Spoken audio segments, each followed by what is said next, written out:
What's happening, good people? Welcome to the channel. I'm Wes, aka Mr. Budget Watch, and today I'll be reviewing a new-ish diver from the folks at St. Martin. This is the SN-012. This was kindly provided at a discount by the St. Martin official store, but you guys know that doesn't change a thing. You can find a link to this watch down in the description. Now you might notice that this one is a little bit longer than my usual reviews, and there is actually a good reason for that, because not only is this watch new to me, we also have a brand new movement, which is the Miyota 8315. So we'll be doing a full review of the watch and a sort of mini one of the Miyota too. So now you know what's happening, let's jump in. So starting off with the all important sizes, and the diameter of the case is 40mm. This increases to 41.2 if you factor in that slightly larger bezel. The diameter then goes up to 44.2 if you include the crown. Lug to lug is a rather large 51mm on the nose, whereas the thickness is pretty manageable at 13. Lug width, 20mm. And finally the crown is 6.9. So it's not exactly what you'd call the smallest of watches, but don't let that put you off just yet. The watch and bracelet are made from full 316L stainless steel. The crystal is flat sapphire with some clear AR underneath. Sized up for me, it weighs 150 grams, so it is on the heavier side. It has a claimed 200 meters of water resistance and even has BGW9 Lume with a screw down crown and case back. Last up to the bezel, it's 120 click, unidirectional, and has a matte black ceramic insert. Now I've never seen a matte black ceramic insert, so that's new to me, and I actually really like it. We also have some printing, which is loomed, and the markers, which we're speaking of, are well done and comprehensive, which means this is great if you actually use your bezel for timing different things. Most of the markers are batons, apart from every 15-minute where you get numerals, and finally a broad fence post style marker at the 12 o'clock. As for the action, it is superb. It has nice defined clicks, so smooth in action, fantastic grip, and honestly it's great. It's easily one of the best bezels I have ever used. It also lines up bang on and sounds awesome too. Here's what it sounds like.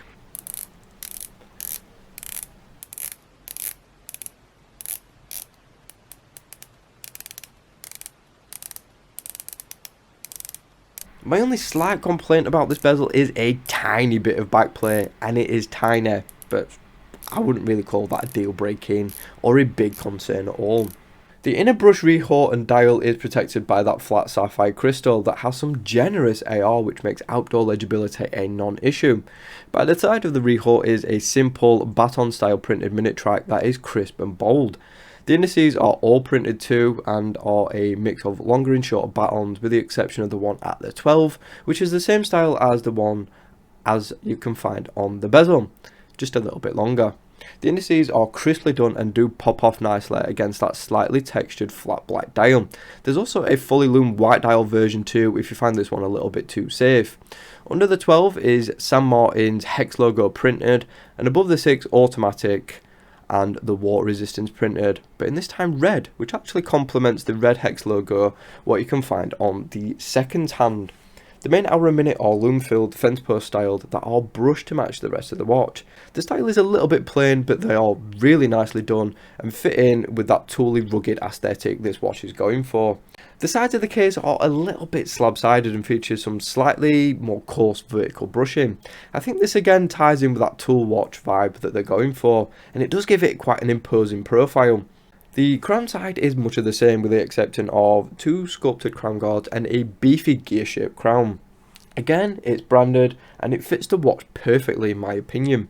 As for the case back, it's sterile. No design, no branding at all. I would have liked to have maybe seen a little bit of design work here given the price point, but I suppose we'll have to make do with this nicely finished one. To the bracelet next, and it's a super engineer style that is actually proper, as it has 5 separate links. These are again brushed with that more coarse finish, but again I think a satin one would probably look a little bit too classy on this rugged diver. Another big plus are the solid end links and female end links, which are always a bonus, especially given that long lug to lug. The sides of the bracelet are brushed too, and you'll also spot we have screw links, so no corners cut here. The flex and articulation is better than I expected, and it does move quite freely. The final part of the bracelet is the clasp. This has brush sides, 4 micro adjusts, and an accented high polish flanking the brush section. Here you can also find that applied San Martin logo, which really adds to the premium look. However, part of me wishes that they fully brushed everything, and I think the polishing does detract a little bit somewhat from that rugged styling. The clasp is all milled and the quality is superb. Everything from the fit and finishing and the satisfying clunk of those twin pushers, easily it's the best clasp I've ever used. On the wrist, the 0-1-12 is great, honestly way better than what I was expecting given the massive look to lug. I thought it was going to be unwearable for me, and even though I do get some overhang on my slim wrist, it doesn't really detract too much from the comfort, and it's actually quite well balanced too, which is something I wasn't expecting. This is thanks to that solid feeling bracelet and that big chunky clasp. It also helps conform well to the wrist as well, thanks to its solid articulation. I will have to say though that I did remove 6 links to get it to fit, and I'm on the second to last micro adjust, so if you've got a slimmer wrist than myself, this one probably is not going to fit you at all. You guys with thicker wrists, I think you're going to be absolutely fine, and there's plenty of scope for adjustment. Coming to the actual size of the watch itself, and I think the size of the diameter I can just about pull off, but like I said, that lug to lug is a little bit long for me, and I think if it was 48mm it would have been absolutely perfect. The thickness is not as concerning as I thought it was going to be either, as it never feels too top heavy or unwieldy on wrist. I'm even starting to like these heavier watches too, as it feels like a proper bit of substantial kit and it's reassuring. So far I haven't really found anything major to complain about. I really like the rugged tool look, and yes, I know it does look a fair bit like the Helm Venatu, though there is some subtle differences as well. That aside, we'll move on to the brand new Miyota 8315, and well, it's damn impressive. Some specs include a massive 60-hour reserve, hacking, hand and auto winding, Miyota's Parashock, a newly designed rotor and bearing system, direct drive, and some more familiar specs which include 21,600 beats per hour, 21 joules, and an accuracy of -20 to +40 seconds per day. So it's nice to see Miyota have kept all the good points from the older gen movements, but it's great to see some new additions and a bump in specs too. It's also visually nicer as well, with those blue screws, the same rotor as the 821A, as well as nicer decoration on the main plate and balance wheel control arm. It certainly looks way more premium than the 8215, and even a little step up from the 821A it replaces. But how is it to actually use? Well, in a nutshell, it's great. The winding is smooth. Now, it's not quite Seiko smooth, but it's way better than before. It's also less resistive and actually sounds a little bit more satisfying too.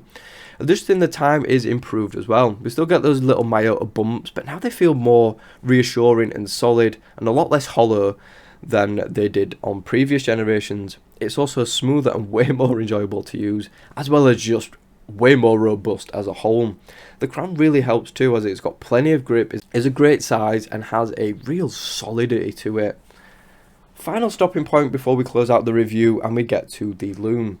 So this is BGW9 applied on the bezel insert, markers and hand, and it's well really good. It's not the best I've ever seen, but it is really good. I do like the shade of this Lume, and here it's, well done. The application is nice, even, and in good supply. Everything seems to fade at the same time. Even the bezel insert is solid as well. Again, not the best I've ever seen, but it is impressive. So priced at £224, it's one of the more premium offerings I've had from San Martin, but honestly I don't think that's asking too much. I really like the rugged tool look, which is backed up by a solid build and great finish. The Lume is pretty brilliant too, and wears surprisingly well thanks to that balanced bracelet. My only criticism is the slight back plate on the bezel and a little bit of polishing, but one of those is just a personal preference. So all in all, I can put my stamp of approval on this, and I think it's well worth the money in my opinion, especially if you don't feel like waiting on the helm, or if you're just after a solid and good looking tool diver.